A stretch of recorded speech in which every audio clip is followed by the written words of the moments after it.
আসসালামু আলাইকুম এভরিওয়ান, সবাই কেমন আছেন? আশা করি সবাই ভালো আছেন। আমি এখন চলে এসেছি আরও নতুন একটা রেসিপি নিয়ে। আমি এখানে আজকে শসা তরকারি। প্রথমে আমি মাছগুলো ভেজে নেব। ভালো মতন এপাশ ওপাশ করে মাছগুলো আমি ভেজে নিচ্ছি।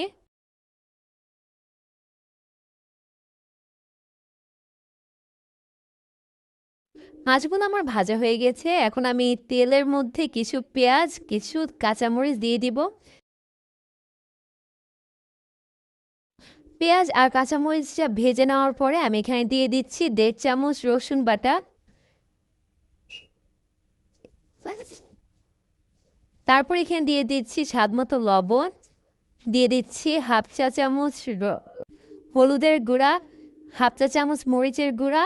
তারপরে মশলাগুলোকে ভালো করে ভেজে নেব যাতে গন্ধগুলো না আসে। তারপরে দিয়ে দিচ্ছি সামান্য কিছু পরিমাণে পানি। পানিটা দেওয়ার পরে কিছুক্ষণ ওয়েট করব বলক আসা পর্যন্ত। পানিটা জাল হওয়ার পরে এখানে আমি দিয়ে দিচ্ছি শসা আর আলু। তারপর মশলার সাথে ভালো করে মিক্স করে নেব।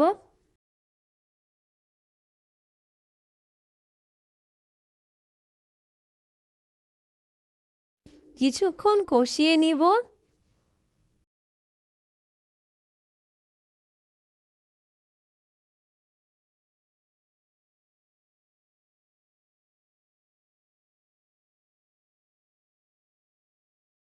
কষানো হয়ে গেলে আমি এখানে পরিমাণ মতো পানি দিয়ে দিচ্ছি।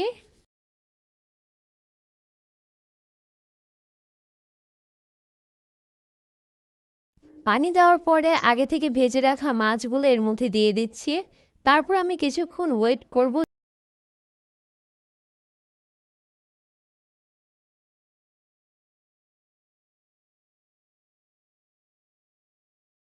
ঢাকনা দিয়ে কিছুক্ষণ ওয়েট করব তরকারিটা ভালোভাবে হয়ে আসা পর্যন্ত।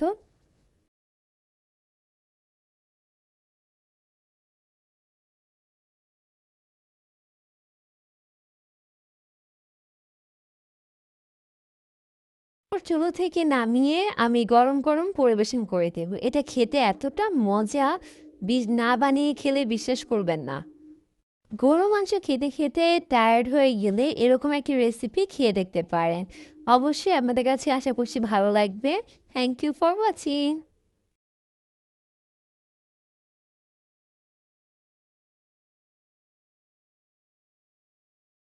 মাংস খেতে খেতে হয়রান হয়ে গেলে আপনারাও এই রেসিপিটা ট্রাই করে দেখতে পারেন। এটা অনেক বেশি সুস্বাদু হয়েছে। Thank you for watching.